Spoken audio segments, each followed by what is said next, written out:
नमस्कार, आप देख रहे हैं खबर 12। मैं हूं आपके साथ ऋतु तिवारी पोखरियाल। बुलेटिन की शुरुआत करेंगे। सीएम योगी आदित्यनाथ का मिशन निवेश लगातार जारी है। इस वक्त मुंबई में सीएम योगी आदित्यनाथ मौजूद है। ताज होटल में मुख्यमंत्री योगी की बैठक अधिकारियों के साथ, बैंक अधिकारियों के साथ सीएम की यह बैठक है। विभिन्न बैंकों के अधिकारियों से मिले हैं सीएम योगी आदित्यनाथ। बैंक अधिकारियों से सीएम की यह मुलाकात। उसके बाद 12 बजे यानी कि थोड़ी ही देर में जीआईएस रोड शो में शामिल होंगे सीएम योगी आदित्यनाथ। 6 बजे फिल्म निर्माता, निर्देशकों, कलाकारों से भी मिलेंगे। तो मुंबई दौरे का आज दूसरा दिन है, जहां सीएम योगी आदित्यनाथ इस वक्त बैंक अधिकारियों के साथ बैठक कर रहे हैं, उनसे निवेश को लेकर चर्चा करते हुए नजर आ रहे हैं। तो उसके बाद थोड़ी ही देर में रोड शो, जीआईएस को लेकर ये रोड शो होगा, जिसमें सीएम योगी आदित्यनाथ सम्मिलित होंगे और करीब 6 बजे फिल्म निर्माता, निर्देशकों और कलाकारों से भी मुलाकात करने का कार्यक्रम है। तो ताज होटल में मुख्यमंत्री योगी आदित्यनाथ की ये बैठक बैंक अधिकारियों के साथ सीएम की ये बैठक है। तो विभिन्न बैंकों के अधिकारी मौजूद हैं।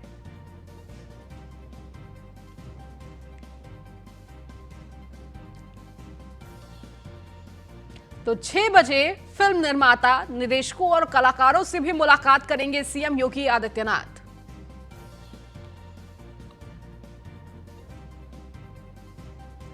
तो बैंक अधिकारियों के साथ सीएम की बैठक।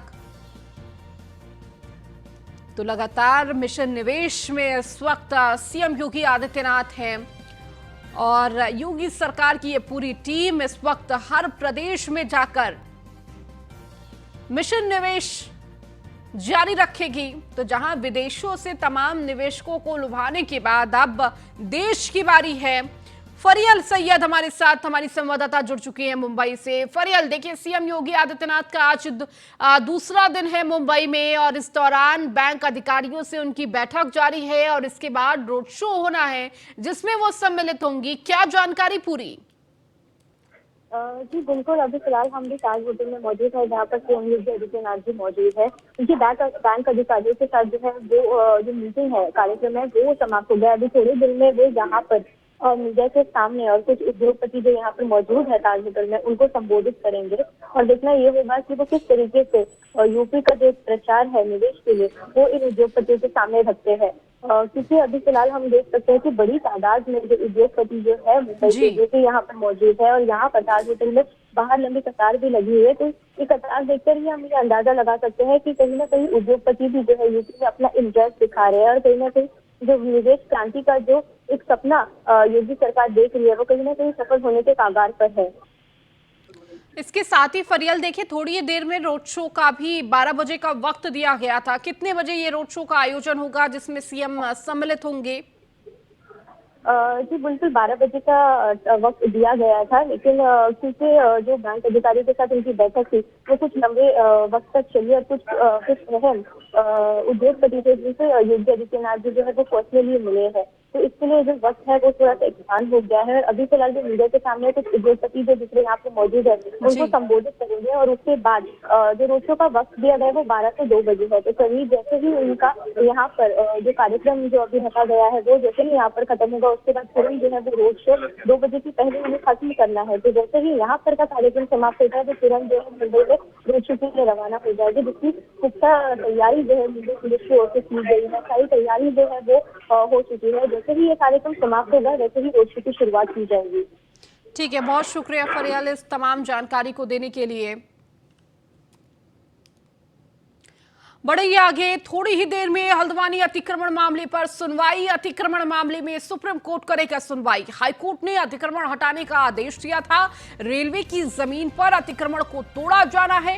हल्द्वानी में हजारों घरों में चलेगी जेसीबी। तो फूलपुरा क्षेत्र में अवैध अतिक्रमण हटेगा। रेलवे के अतिक्रमण पर कार्रवाई के आदेश। हाईकोर्ट ने अतिक्रमण हटाने के निर्देश दिए। हाईकोर्ट के निर्देश पर प्रशासन ने पूरी तैयारी की है। शुरुआती कार्रवाई पे पिलर बंदी, सीमांकन काम। तो देखिए, रेलवे की जमीन पर कई घर बने हुए हैं और इन घरों को तोड़ने की तैयारी अब, क्योंकि देखिए ये जमीन पर ये अतिक्रमण और रेलवे के अतिक्रमण पर कार्रवाई के आदेश, हाईकोर्ट ने अतिक्रमण हटाने का निर्देश दिया है। हालांकि अब देखिए सुप्रीम कोर्ट में इसकी सुनवाई है, क्या कुछ इस दौरान सुनवाई के दौरान क्या दलीलें रखी जाती हैं ये देखना होगा।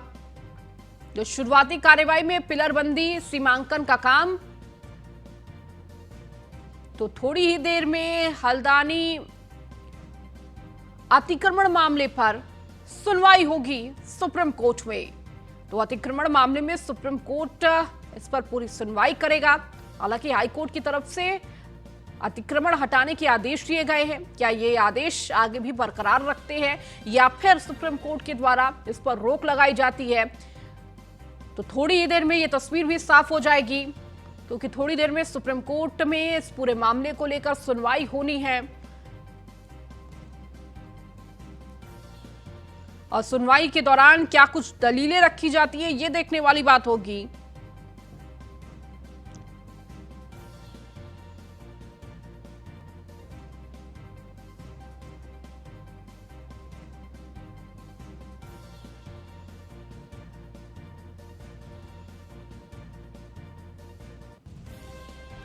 तो शुरुआती कार्रवाई में पिलरबंदी सीमांकन का काम और लगातार आपको ये बड़ी खबर दे रहे हैं, जहां पर थोड़ी ही देर में सुप्रीम कोर्ट में हल्द्वानी अतिक्रमण को लेकर ये सुनवाई होनी है। हाईकोर्ट की तरफ से अतिक्रमण हटाने के आदेश जारी हुए हैं। रेलवे की जमीन पर अतिक्रमण को तोड़ा जाना है, जिसकी तैयारी भी कर ली गई है। हल्द्वानी में हजारों घरों में जेसीबी चलनी है और अब इस पूरे मामले को लेकर सुप्रीम कोर्ट में सुनवाई है। सुप्रीम कोर्ट में थोड़ी ही देर में ये सुनवाई शुरू होगी। सुप्रीम कोर्ट की तरफ से हाई कोर्ट का ये फैसला बरकरार रखा जाएगा या फिर इस पर रोक लगाई जाएगी या आगे सुनवाई की जाएगी, ये थोड़ी ही देर में तस्वीरें साफ होंगी। और क्या कुछ दलीलें रखी जाती है दोनों पक्षों की तरफ से ये भी देखना होगा।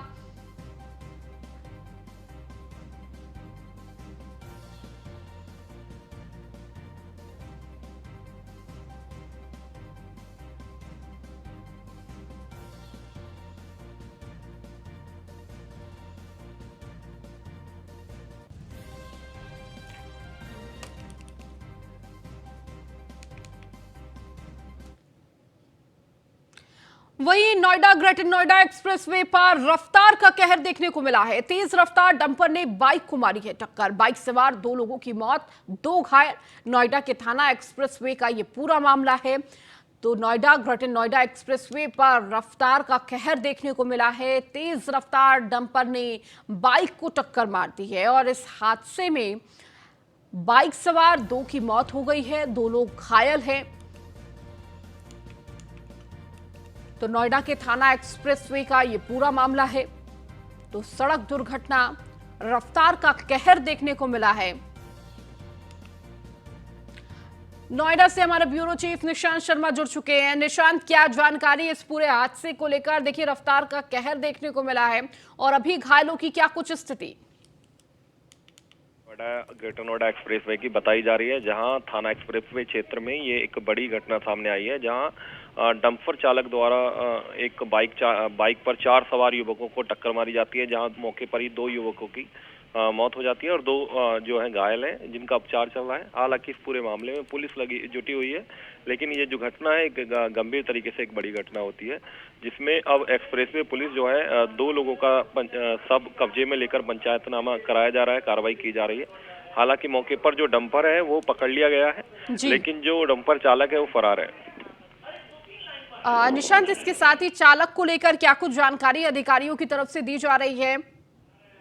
देखिए, पुलिस की टीमें जो है तलाश कर रही हैं, जो जानकारी पुलिस द्वारा दी गई है।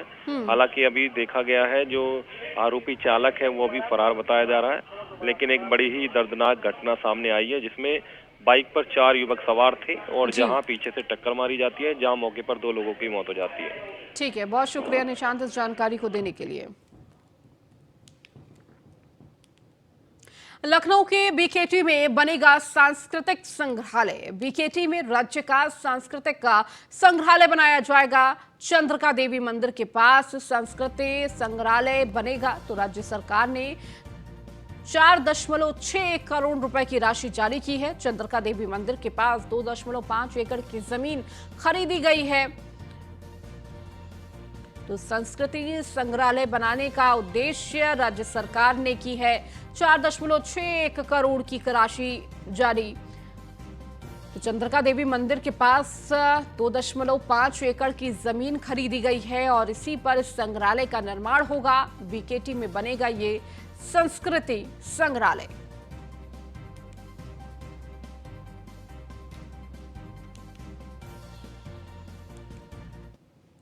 और अब खबर गाजियाबाद से, जहां घर के बाहर 2 महिलाओं से बदमाशों ने की लूट। बाइक सवार बदमाश कुंडल और अंगूठी लूट कर हुए फरार। बदमाशों को पुलिस से की नहीं लगता डर।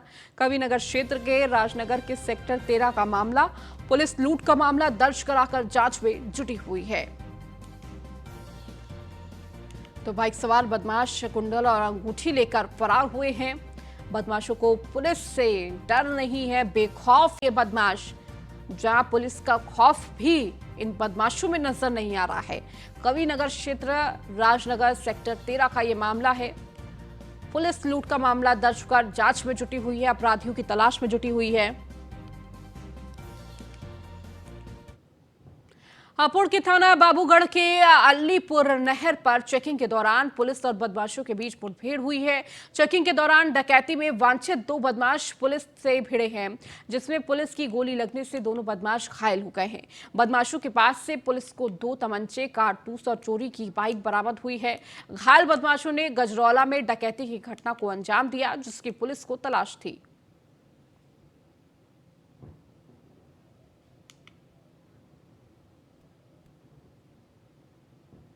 को इंडिकेट करती हो।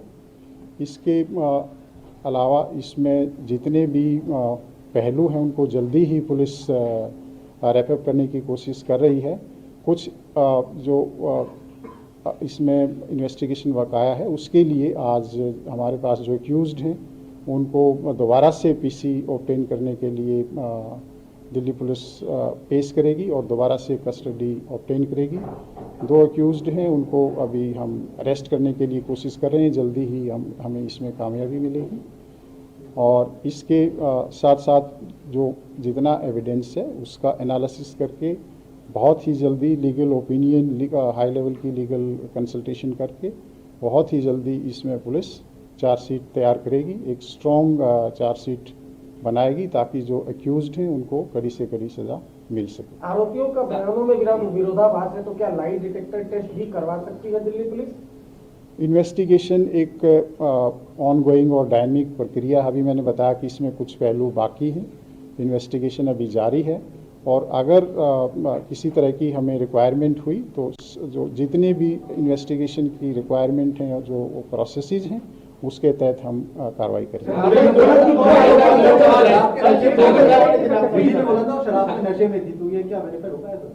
एक हाँ, क्या क्वेश्चन प्लीज? शराब के नशे में थी उस रात। निधि खुद या पीड़िता के बारे में जो आई विटनेस है, वो आई विटनेस का जो स्टेटमेंट 164 में हमने दर्ज कराया है, उसके जो कंटेंट हैं वो मैं आपको रिवील नहीं कर सकता। उसने कहीं कोई प्राइवेट स्टेटमेंट दी है, उसके बारे में मेरे लिए कुछ कहना संभव नहीं है। इसके अलावा जो पोस्टमार्टम एग्जामिनेशन की फाइनल रिपोर्ट आएगी, उसके आधार पर हम कह सकते हैं कि पी थी या नहीं पी थी। वैसे भी अगर कोई ड्रिंक करता है या नहीं करता है, इस केस में कोई रेलेवेंस नहीं रखता, क्योंकि 304 आईपीसी का केस है, तो वो एक फैक्ट इरेलेवेंट है और वो हमारे लिए कोई बहुत रेलेवेंट फैक्टर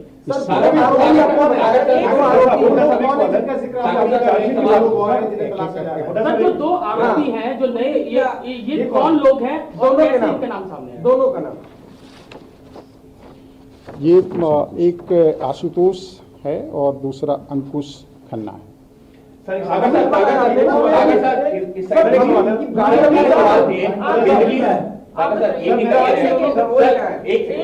निधि को लेकर के जो 3 सवाल है। पहला मैं एक सेकेंड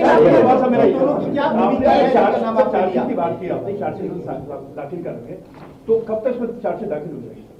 देखिए, जैसे कि मैंने बताया कि इसमें इन्वेस्टिगेशन काफ़ी आगे बढ़ चुका है। जो प्राइमरी चीज़ें थी हम कर चुके हैं, लेकिन बहुत इम्पॉर्टेंट चीज़ें भी अभी बची हुई हैं। तो हम पीसी लेंगे, उसके बाद हमारी कुछ रिपोर्ट्स आएंगी, कुछ कैलिब्रेशन होगा, एनालिसिस होगा, लीगल ओपिनियन ली जाएगी।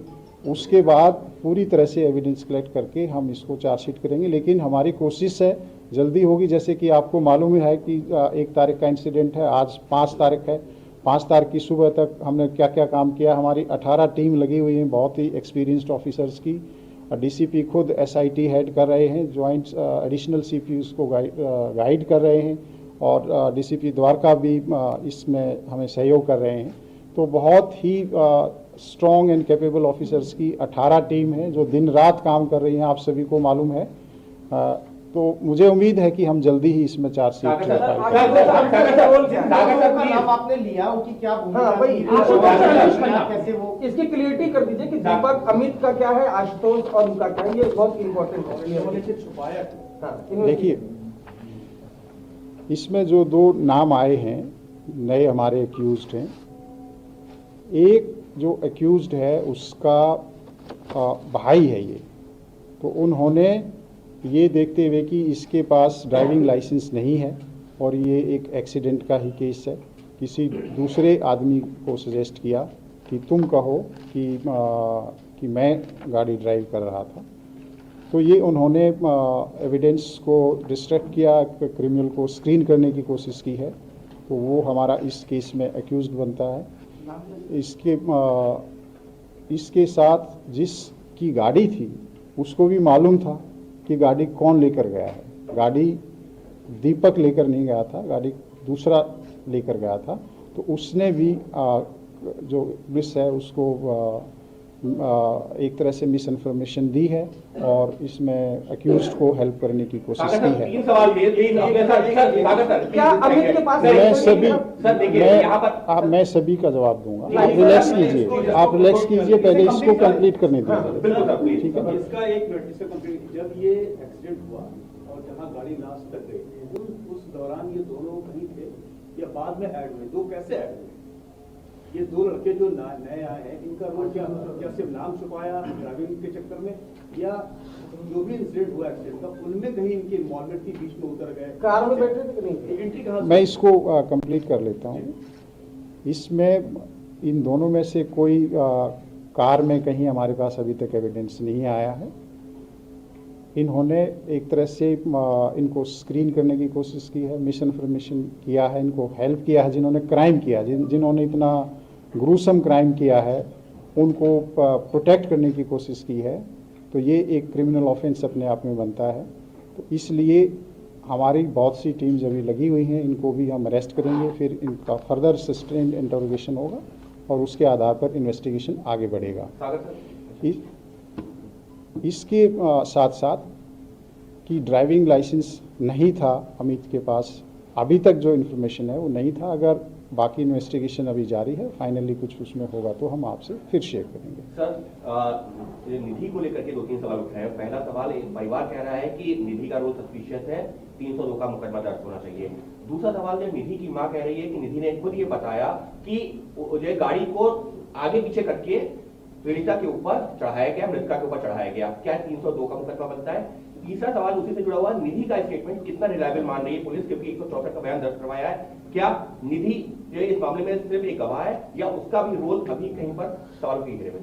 अभी तक जो पुलिस का इन्वेस्टिगेशन है, इसमें आपको सभी को मालूम है कि आपके दिमाग में भी बहुत से क्वेश्चंस थे, हमारे दिमाग में भी बहुत क्वेश्चंस थे कि ये क्या कोई इसके साथ और था या कहाँ से ये आई थी, लास्ट सीन कौन था। ये सारे तमाम क्वेश्चंस आपके दिमाग में भी थे, हमारे दिमाग में भी थे। तो इसलिए पुलिस इस मामले में लगी हुई थी। सारी छानबीन के बाद एक हमें पता लगा कि ये लास्ट लोकेशन कहाँ आ रही थी लड़की की। हमने वो स्पॉट आइडेंटिफाई किया, वहाँ से कुछ हमें क्लू मिले कि यहाँ से ये लड़की किसी और के साथ बैठकर कहीं आ रही है, तो उसके थ्रू हम आई विटनेस तक पहुँचे हैं, जो कि सीसीटीवी फुटेज है। इसके साथ साथ जहाँ पर ये दोनों लड़कियाँ थी, वहाँ पर जो होटल है उसका रिकॉर्ड है,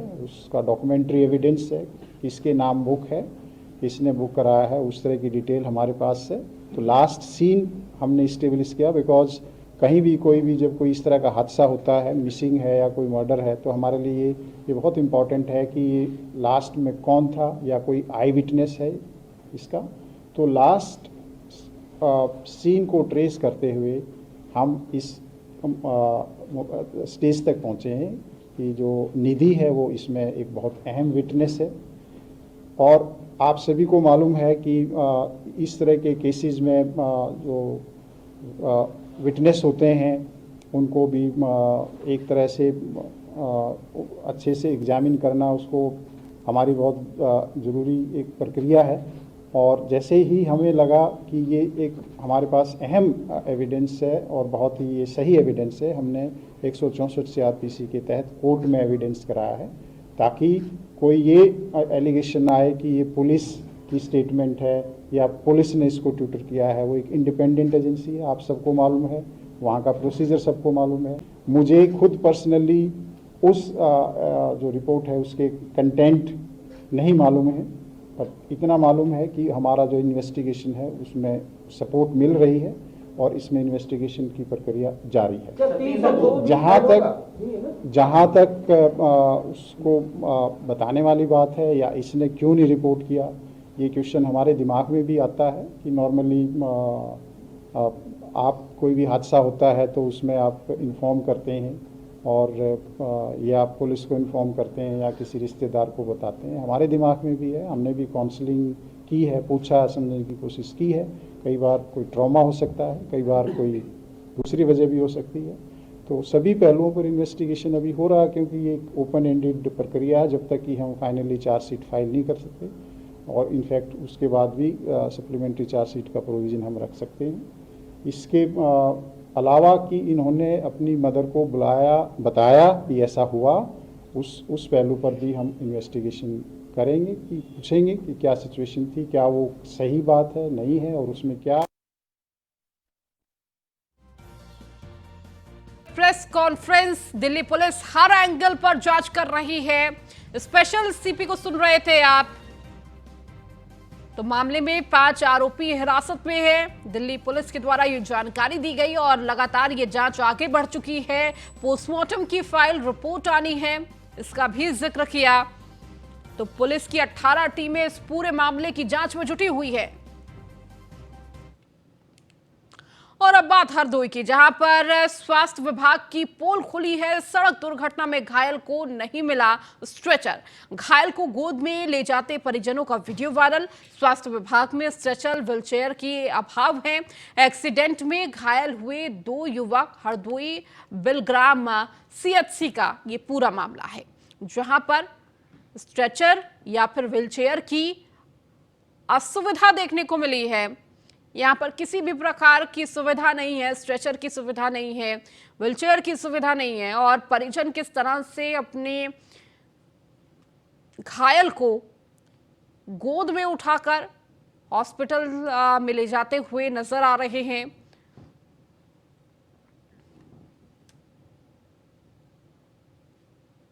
अब खबर मेरठ से, जहां 5 साल की बच्ची के अपहरण से हड़कंप मच गया है। बच्ची को अगवा करती तस्वीरें सीसीटीवी में कैद। देर रात घर के बाहर खेल रही बच्ची का अपहरण हो गया है। सीसीटीवी खंगाला तो अपहरणकर्ता की तलाश में पुलिस जुटी हुई है। टीपी नगर थाना के मुल्तान नगर का ये पूरा मामला है। तो देर रात घर के बाहर खेल रही थी बच्ची और इस दौरान उसका अपहरण हो गया।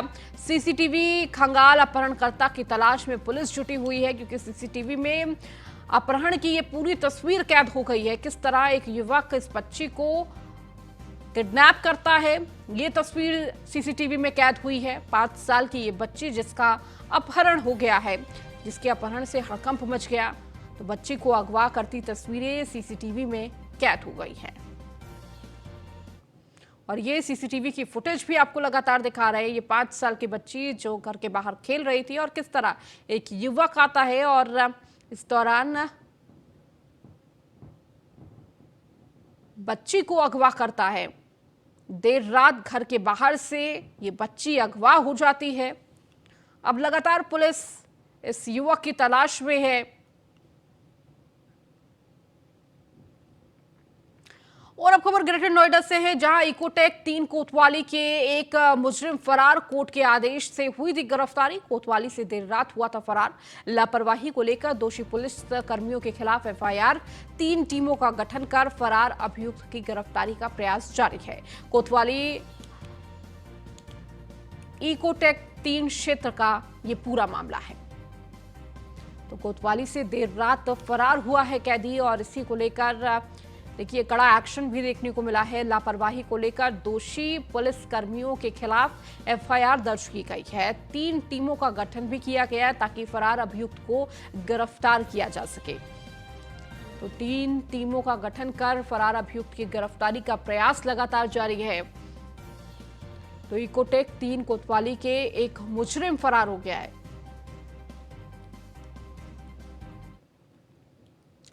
जौनपुर के थाना सुजानगंज क्षेत्र के सोनहिता गांव के ग्रामीणों के युवक को तालिबानी सजा देने का वीडियो सोशल मीडिया पर वायरल हो रहा है। वीडियो आप देख सकते हैं कि एक युवक को पेड़ से बांधकर गांव वालों ने मारपीट और की है और सिर का बाल काट रहे हैं। बताया जा रहा है कि पास के ही गांव का लड़का है जिस पर आशिकी का भूत सवार था। कल रात में चोरी छिपे अपनी प्रेमिका से मिलने पहुंचा, जिसके बाद ये तालिबानी सजा दी गई।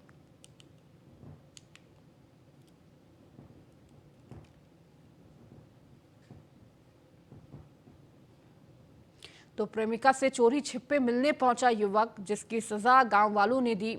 तो युवक को तालिबानी सजा देने का ये वीडियो भी वायरल हो रहा है। पहले तो पेड़ से बांधकर युवक के साथ मार पिटाई की गई, उसे मारा गया और उसके बाद ये वीडियो भी सामने आया है जहां पर उसके सर के बाल को भी छील दिया गया। तो युवक को तालिबानी सजा देने का ये वीडियो सोनहिता गांव के तो प्रेमिका से चोरी छिपे मिलने पहुंचा था ये युवक।